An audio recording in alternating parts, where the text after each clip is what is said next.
Hey guys, Cubehamster here and welcome to a new Minecraft video. I am on Minecraft Pocket Edition or Windows 10 and behind you, you see a 3x3 piston door. It is not ridiculously big. I'm actually kind of proud of this one.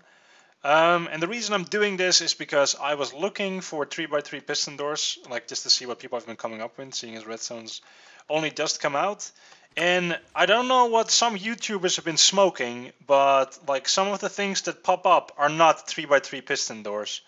Like, get that crap out of here. I don't know, like people are like eating it up or something, but this is a 3x3 piston door, and don't be fooled by like some of the other junk that's being published as 3x3 piston doors. Like, it pisses me off a little bit. Like the amount of shit that people have been putting up for as 3x3 piston doors. Anyways, this door has a nice in-sync opening and closing animation. It's not very fast, and there's a reason for that. That's because pistons and timings tend to be a little bit unreliable every now and then. But it is button controlled, and I think it's pretty cool. And I am going to show you guys how to build it. Anyways, to get started, we need to figure out where we are going to put our 3x3 door, and then after that we need to figure out how we're going to place the pistons. So what you want to do is we're going to need a double extender down here, like so. Then we need a piston coming in from the side. That's kind of like for temporary block storage. Then we need bunch of pistons coming in from here, and we need a bunch of pistons coming in from the other side, and we need piston facing down from above. There we go. So you should have placed, how many pistons is this? 10 pistons. There we go. Now next up, let's add the toggle mechanism, or also known as a T flip-flop. What we're going to do is we're going to go down here, and we're going to need to grab a dropper that is conveniently placed in the tools menu.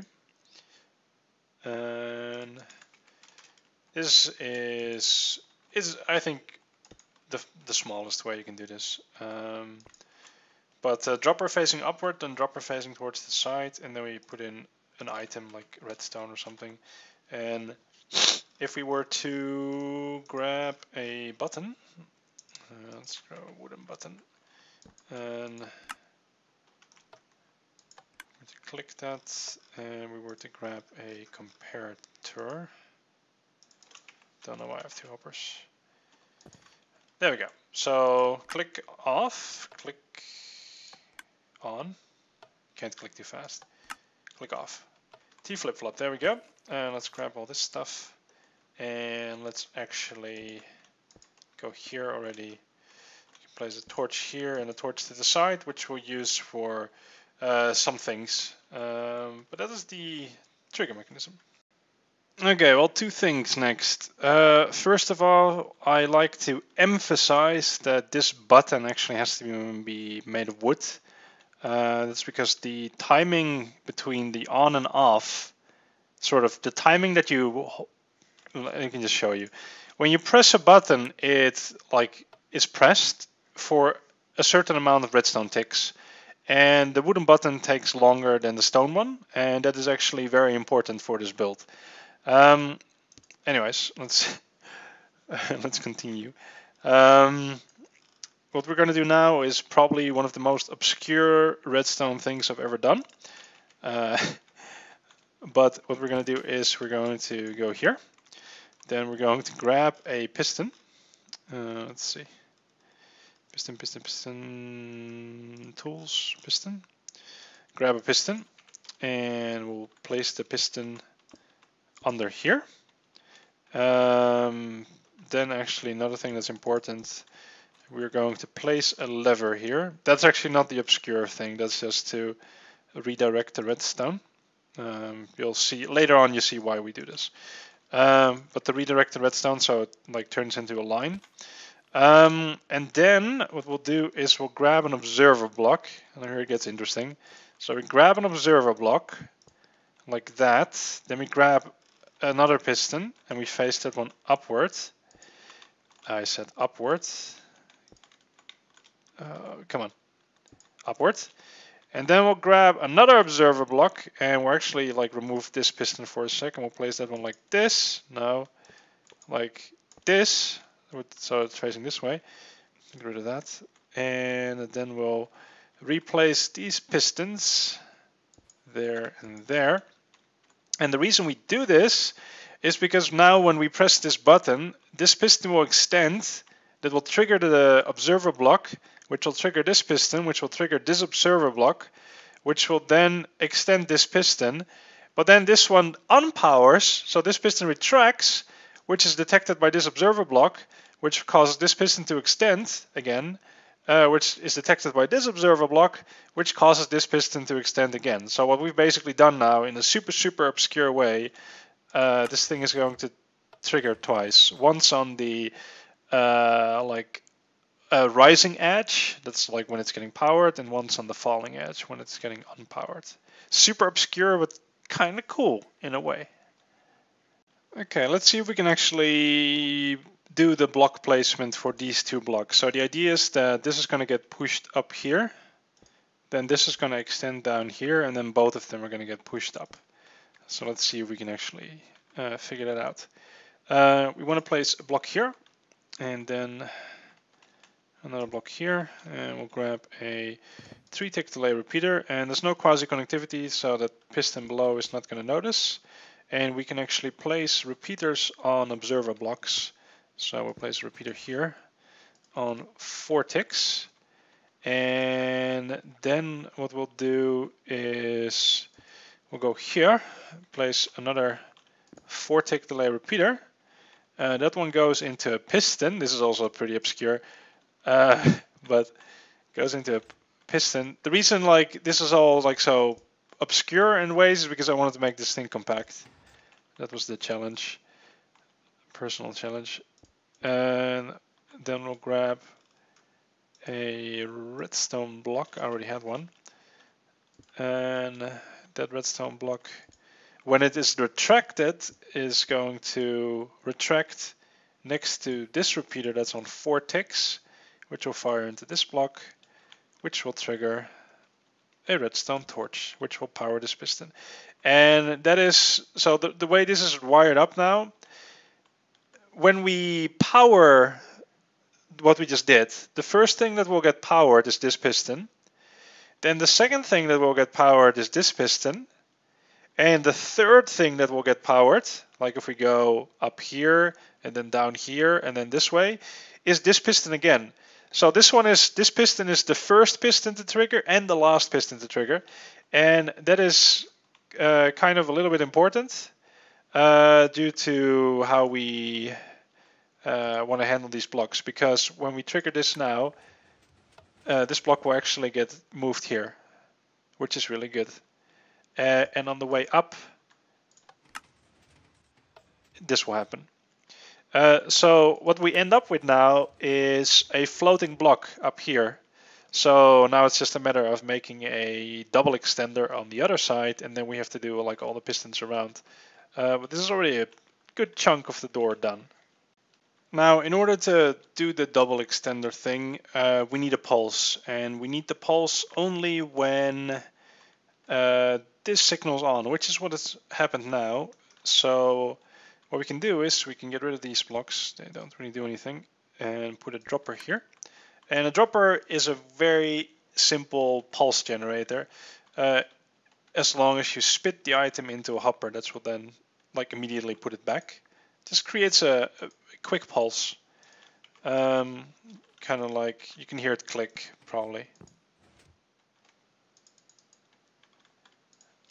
I think it clicked. Oh, actually, because of the hopper, you don't hear the clicking. Never mind. Yeah, we direct that into a comparator, and just to kind of show that this works. So when I retract this, we should get a little pulse. There we go. And we'll use that pulse to extend all the pistons and stuff in a certain order, which will eventually lead to greatness where we pull in the block. Let's actually go down here. And the first piston we want to extend is this one.